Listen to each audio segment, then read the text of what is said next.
20 taon ang nakikipaglaban sa helang na diabetes ang 81 anyos na si Lolo Julian Alejo kan Barangay 27 Victory Village, Legazpi City. Mantang 15 taon naman na nakikipaglaban sa helang na Parkinson's disease ang sa iyang esposa. Bulan-bulan may 4,500 na nakukuang pensyon si Lolo Julian. Mantang 3,500 naman ang bulanan na pensyon kan sa iyang esposa.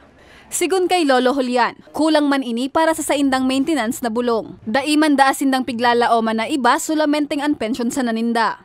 Hindi pa mapabok kaya. Kung dagdagan. Tampis yung babaho, bagay yan. Sa pamilya ko. Bulong ko, may maintenance ako. Ang maintenance ko sa diabetes. Pero irakis na ginad pa man ako kay 81 ako ngunyan. Siring kan mag-agom na Alejo, may maintenance naman na bulong sa high blood ang 81 anyos na kabarangay nindang si Lola Maria Edita Balmedina. Sa pagsadiring sadit na tsendahan niya man, pigkukuhaan sa iyang pambakal nin bulong.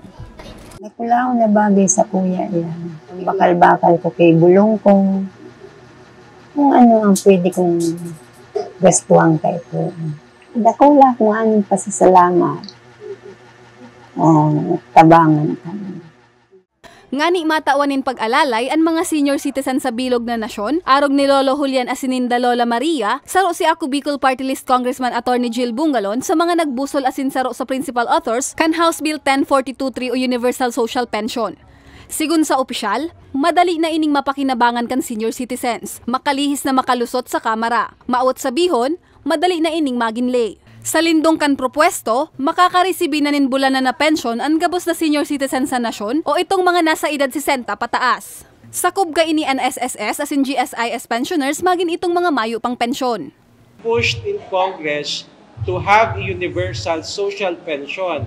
And when we speak of universal social pension, dapat lahat ng senior citizens ay makakatanggap nitong social pension in the amount of 1,000 pesos. Ang ating pong paniniwala dito, lahat naman po ng senior citizens, mayaman man o mahirap, nagkaroon po ng kontribusyon sa ating pong bansa.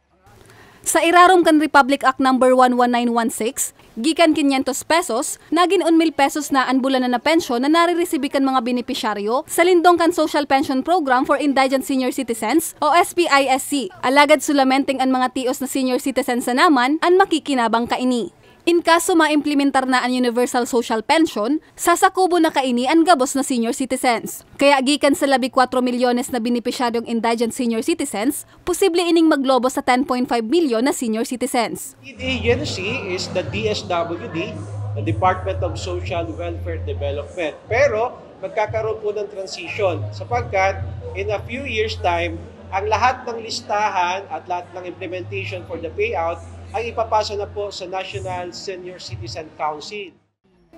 Marurumduman, 232 ang nagboto asin mayong nagtutol sa propwestong ini sa ikatulo asin huring pagbasa sa Kamara kanakaaging Martes, Mayo 21. Para sa mga baratang tatak Bicol, Jennifer Pulinar.